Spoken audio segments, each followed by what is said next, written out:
There are two ways of being real. The first is to belong to that one special child that loves you. The second is to have the toy fairy choose you to become real to the world. These were words to live by while I was discovering my inner mouse. Good evening, ladies and gentlemen, judges, and fellow 4-H'ers. This past December, I had the privilege of being a part of Regina Little Theater's production of The Velveteen Rabbit.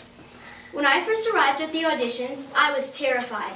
Thoughts of things that could easily go wrong raced through my head as I waited for the auditions to begin. After all, this was my first real theater audition, and I had no idea what to expect. My mom was there with me, but I was too scared to perform in front of her. My solution was simple. I kicked her out into the hallway, leaving her to sit on stone-cold concrete. Let me tell you a bit about the story of the Velveteen Rabbit. The Velveteen Rabbit is real to Alex, an 8-year-old girl who loves him. More than anything, he wants to be a real live rabbit. The toy fairy gives him a chance to come with her and be real to the world. If he says yes, he must go away with her immediately. The problem is that the girl is sick and needs the Velveteen Rabbit to help her get well. What is a rabbit to do? Luckily, he has the help of some other toys that belong to the girl to help him discover that love makes all things possible. That's where I come in. Auditions went great. I had so much fun in there and really had nothing to worry about. We had just arrived back home and I had just gone to bed when Mom called my name. There was a phone call for me. It was the stage manager for the play. He asked me if I would like to be Mouse, one of the girls' toys. Yeah, of course. Filled with joy, I skipped around the living room in my pajamas with a big grin plastered on my face. After that phone call, there was no way I was going back to sleep.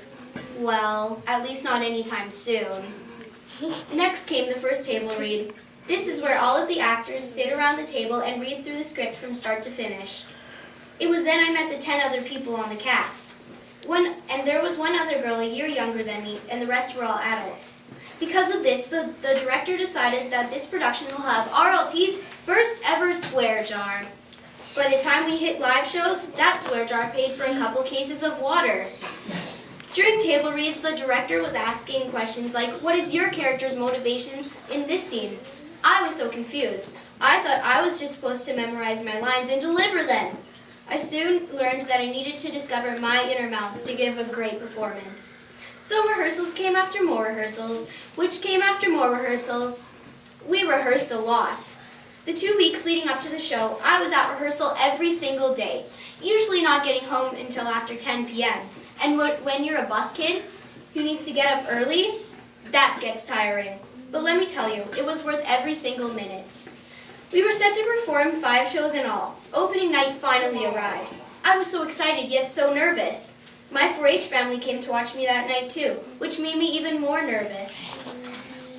But it went great and felt good to get the first one out of the way.